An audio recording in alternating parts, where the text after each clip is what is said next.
Let's begin with the new play, Henry VI, Part First.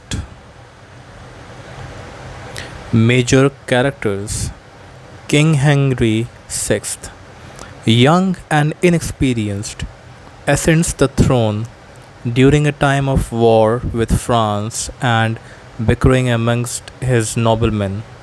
Charles, Dauphin of France, desperately trying to regain French territory captured by Henry V. Richard, Duke of York, discovers a family secret that will change the course of his life, and England. Duke of Gloucester, Henry's uncle, who rules in his stead until he is old enough to take over. Duke of Somerset, his conflict with the Duke of York eventually comes at a great cost for the English. Lord Talbot, fierce and heroic general of the English troops, greatly feared by the French. The story. The play opens at the funeral of King Henry V, who had been a very highly revered leader within England, successful against the French during the ongoing Hundred Years' War. Henry V's brothers, the Dukes of Bedford and Gloucester, and uncle, the Duke of Exeter, agreed to form a regency council to rule during the tumultuous times, while the newly crowned Henry VI is prepped to take over. Word comes that there is trouble in France, a rebellion led by the French Dauphin. Charles is gaining momentum in regions acquired by Henry V, and England's fiercest warrior, Lord Talbot, has been captured during the siege of Orleans. Bedford heads to France head the English troops. Meanwhile, Charles is introduced to Joan la Pucelle, Joan of Arc, who claims to have had visions of how the French can defeat the English. A dubious Charles challenges her to the fencing match, which she promptly wins. Charles put her in charge of the French army. When Bedford arrives in France, he negotiates for Talbot's release.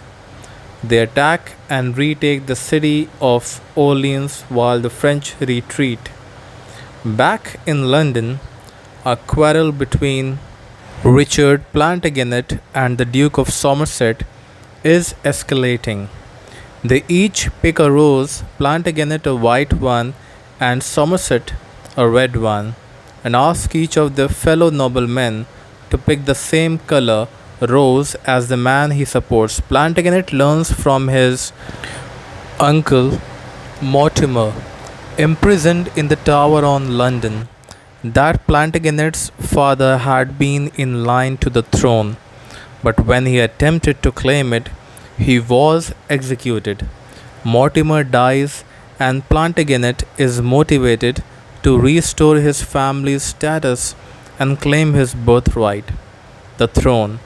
Henry VI grants Plantagenet the titles of his deceased father and uncle, so he becomes the Duke of York.